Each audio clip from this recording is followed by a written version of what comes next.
Son Excellence Madame la Première ministre a présidé la première réunion du comité de conjoncture économique et circonstance heureuse au moment même où nous nous réunissions, le conseil d'administration du Fonds monétaire international a approuvé la 6e revue du programme macroéconomique qui a été mise en œuvre par le gouvernement pendant 3 ans avec l'accompagnement financier et technique du Fonds monétaire international. Il est important de souligner que dans l'histoire économique de ce pays, ce sera la première fois qu'un gouvernement aura été jusqu'au terme d'un programme avec le Fonds monétaire international. Mais plutôt que de se satisfaire de ce résultat encourageant, Madame la Première ministre a indiqué le besoin qu'elle a ressenti de renforcer le contenu de la réunion du comité de conjoncture économique. Elle nous a annoncé le nouveau format. Ce format va permettre à la chef du gouvernement d'avoir les leviers du suivi de la situation économique et financière du pays et le tout dans le but spécifique de maîtriser l'inflation, de stabiliser la monnaie nationale, le franc congolais, parce que, comme l'a rappelé son Excellence, Monsieur le Président de la République, dans son allocution du 30 juin, le chef de l'État a clairement indiqué qu'il est conscient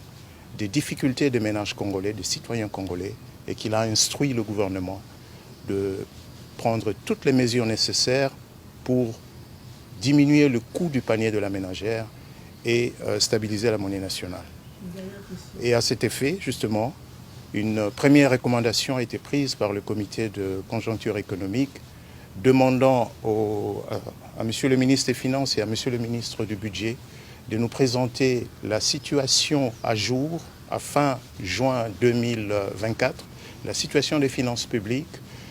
de la manière la plus exacte possible, la situation de l'endettement. Le comité de conjoncture économique a exprimé sa détermination à faire preuve de courage politique pour que les mesures essentielles soient prises, tant du côté budgétaire que du côté monétaire, en pleine coordination entre le gouvernement et la Banque centrale du Congo. Il est évident que même si la réunion à laquelle nous venons de prendre part, vous connaissez l'intitulé, c'est un comité de conjoncture économique, donc nous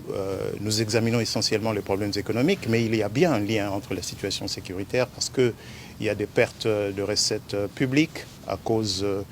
de la présence de ces forces négatives à certains points d'entrée dans notre pays. De la même manière qu'on note une plus forte dépréciation de la monnaie nationale dans ces régions en prise